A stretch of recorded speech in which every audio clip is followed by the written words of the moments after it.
अगर आप एक सैलरीड पर्सन है या फिर आपका एक बिजनेस है तो आपने इनकम टैक्स रिटर्न के बारे में ज़रूर सुना होगा। तो किसे फाइल करना चाहिए आईटीआर और क्यों जरूरी होता है इनकम टैक्स रिटर्न फाइल करना, ये सवाल लगभग सभी नौकरी करने वाले और बिजनेस करने वाले लोगों के दिमाग में जरूर आता है।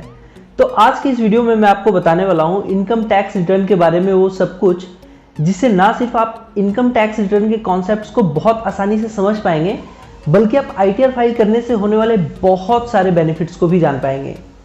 तो आज के इस वीडियो में मैं बात करने वाला हूं आईटीआर के बारे में कि आईटीआर क्या होता है और किन किन लोगों को अपना इनकम टैक्स रिटर्न फाइल करना चाहिए।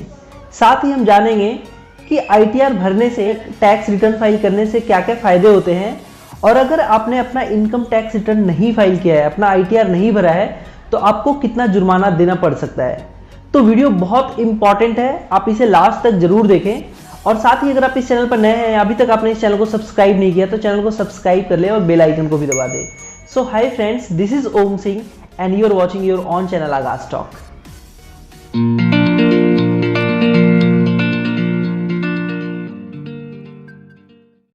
इनकम टैक्स एक डायरेक्ट टैक्स होता है जिसे हमें सरकार को देना होता है। ये हमारी सैलरी से कट जाता है और अगर हमारा बिजनेस है तो हम लोग को दूसरे लोग टैक्स काटने के बाद हमें पेमेंट करते हैं। वहीं अगर हमारी कोई डायरेक्ट इनकम है जैसे दुकान या कहीं और से, तो हमें खुद से अपना इनकम टैक्स भरना होता है। तो आइए समझते हैं कि आईटीआर होता क्या है। ITR is income tax return, जहां आप एक फॉर्म भरते हैं और गवर्नमेंट को एक ब्यौरा देते हैं कि आपने इस साल कितनी रकम कमाई है, कितना पैसा कमाया है, और इस फॉर्म को भर के आप इनकम टैक्स डिपार्टमेंट को देते हैं, जिससे इनकम टैक्स डिपार्टमेंट उस फॉर्म की जांच कर पाए और समझ पाए कि आपने अपनी इनकम के अगेंस्ट जितना टैक्स पे किया है वो सही है या नहीं। तो कुल मिलाकर हम ये कह सकते हैं कि आईटीआर आपके एक खुद का एक स्टेटमेंट है जो सरकार को ये बताता है कि आपने अपनी नौकरी या बिजनेस से इस साल कितनी रकम कमाई और उस रकम के अगेंस्ट आपने कितना टैक्स पे किया है। तो सरकार इस फॉर्म की जांच करती है और अगर कोई फॉर्म नहीं भरता है तब भी उसकी जांच स्क्रूटनी हो सकती है। इसलिए किसी को भी इस गलत फहमी में नहीं रहना चाहिए कि अगर उसने आईटीआर नहीं फाइल किया, इनकम टैक्स रिटर्न नहीं भरा है, तो उसकी जांच या स्क्रूटनी नहीं होगी।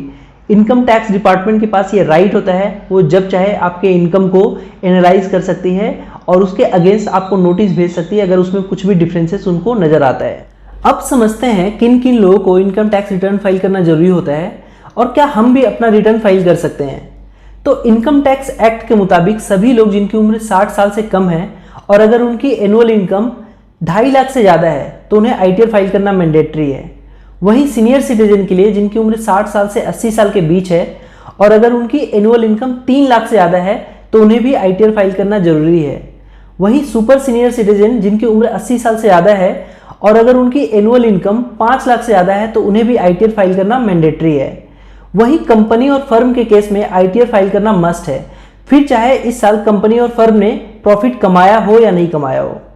अगर आप किसी कंपनी में एम्प्लॉय हैं और आपकी कंपनी ने आपका टीडीएस ज़्यादा काट लिया है और आप उतना टीडीएस पे करने के लिए लायबल नहीं है, तो उस कटे हुए टीडीएस का रिफंड पाने के लिए भी आपको आईटीआर फाइल करना मैंडेटरी होता है। तो ये सारे वो केसेस हैं जहां आईटीआर फाइल करना मैंडेटरी है as per income tax act. लेकिन आप भी चाहें तो अपनी स्वेच्छा से आईटीआर फाइल कर सकते हैं अगर आपकी एनुअल इनकम टैक्सेबल नहीं है तब भी, और कोई भी आईटीआर फाइल कर सकता है क्योंकि आपका राइट है, ये आपका अधिकार है। और अब समझते हैं कि आईटीआर फाइल करने के, इनकम टैक्स रिटर्न भरने के क्या क्या बेनिफिट्स होते हैं।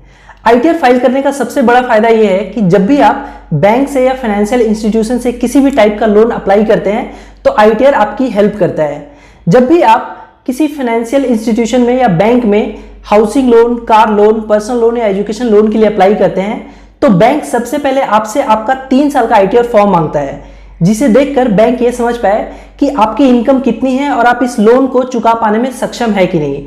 और इसी के आधार पर बैंक ये डिसाइड करता है कि आप इस लोन के लिए एलिजिबल हैं या नहीं। इनकम टैक्स रिटर्न फाइल करने का दूसरा फायदा यह है कि अगर किसी ने आपके किसी भी सोर्स ऑफ इनकम पर टीडीएस काट लिया है लेकिन आपकी टोटल एनुअल इनकम टैक्सेबल नहीं है, तो उस कटे हुए टीडीएस का रिफंड पाने के लिए भी आपको आईटीआर भरना जरूरी होता है। इसे एक एग्जाम्पल से समझते हैं।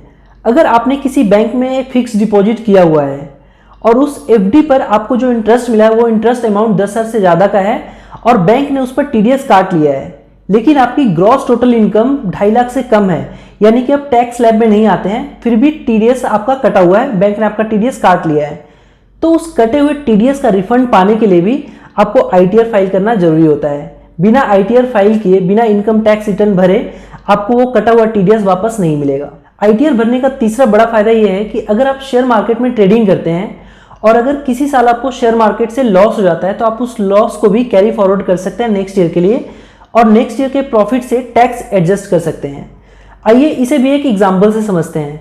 मान लीजिए अगर किसी को फाइनेंशियल ईयर 19-20 में 30,000 का लॉस हो जाता है शेयर मार्केट से और अगर उसने इस लॉस को कैरी फॉरवर्ड कर दिया नेक्स्ट फाइनेंशियल ईयर 20-21 के लिए और नेक्स्ट फाइनेंशियल ईयर में उसे 50,000 का प्रॉफिट हो जाता है, तो अगले साल जो टैक्स पे करेगा वो 50,000 में से 30,000 को माइनस कर देगा और सिर्फ 20,000 पे ही टैक्स पे करने के लिए वो एलिजिबल होगा। तो आईटीआर फाइल करने का ये भी एक बहुत बड़ा बेनिफिट है। आईटीआर फाइल करने का चौथा बड़ा बेनिफिट है कि आप वीजा के लिए अप्लाई करते हैं या क्रेडिट कार्ड के लिए अप्लाई करते हैं तब भी आपसे आईटीआर मांगा जाता है। इसलिए अगर आप इनकम टैक्स स्लैब में नहीं है तब भी मैं आपको सजेस्ट करूंगा कि आप अपना आईटीआर फाइल जरूर करें। आईटीआर फाइल करने के लिए जो लास्ट डेट होती है वो 31 जुलाई हर साल होती है फॉर इंडिविजुअल्स यानी कि सैलरीड पर्सन और बिजनेस प्रोप्राइटर के लिए। अगर आप इस डेट को मिस कर देते हैं और आप 1 अगस्त से लेकर 31 दिसंबर तक अपना आईटीआर फाइल करते हैं तो आपको 5,000 तक जुर्माना देना पड़ता है और अगर आप 31 दिसंबर की भी डेट मिस कर देते हैं तो आपको 10,000 का जुर्माना देना पड़ेगा। हालांकि इस करेंट असेसमेंट ईयर 2020-21 के लिए गवर्नमेंट ने आईटीआर फाइलिंग डेडलाइन 31 जुलाई से बढ़ाकर 30 नवंबर तक कर दिया है, तो आप फाइनेंशियल ईयर 19-20 के लिए अपना आईटीआर 30 नवंबर तक फाइल कर सकते हैं। तो फिलहाल के लिए बस इतना ही। बाकी मैं अपने नेक्स्ट वीडियो में बताऊंगा कि अगर आप एक सैलरीड पर्सन है या आपका एक बिजनेस है तो आपके लिए कौन सा आईटीआर फॉर्म सही है, क्योंकि इसके लिए एक डिटेल्ड वीडियो बनाना होगा तभी सारी चीजें आपके समझ में आएंगी। और साथ ही ऑनलाइन आईटीआर कैसे भरा जाता है इसे भी हम अपने नेक्स्ट वीडियोस में कवर करने वाले हैं। तो उम्मीद करता हूं आपको वीडियो पसंद आया होगा और आप आईटीआर किसे भरना चाहिए और क्यों आईटीआर भरना चाहिए ये आप अच्छे से समझ पाए होंगे। अगर आपको वीडियो पसंद आया तो इसे लाइक जरूर करें, अपने दोस्तों के साथ शेयर करें जिससे वो भी आईटीआर के कॉन्सेप्ट को समझ पाएं। अगर आपको कोई प्रश्न या सुझाव है तो आप हमें नीचे कमेंट सेक्शन में करके पूछ या बता सकते हैं। आप हमारी फैमिली से जुड़ने के लिए चैनल को सब्सक्राइब करना और बेल आइकन को दबाना बिल्कुल ना भूलें। मिलता हूं मैं आपसे अपनी अगली वीडियो में। Till then keep learning and keep earning and most importantly thanks for watching. Take care.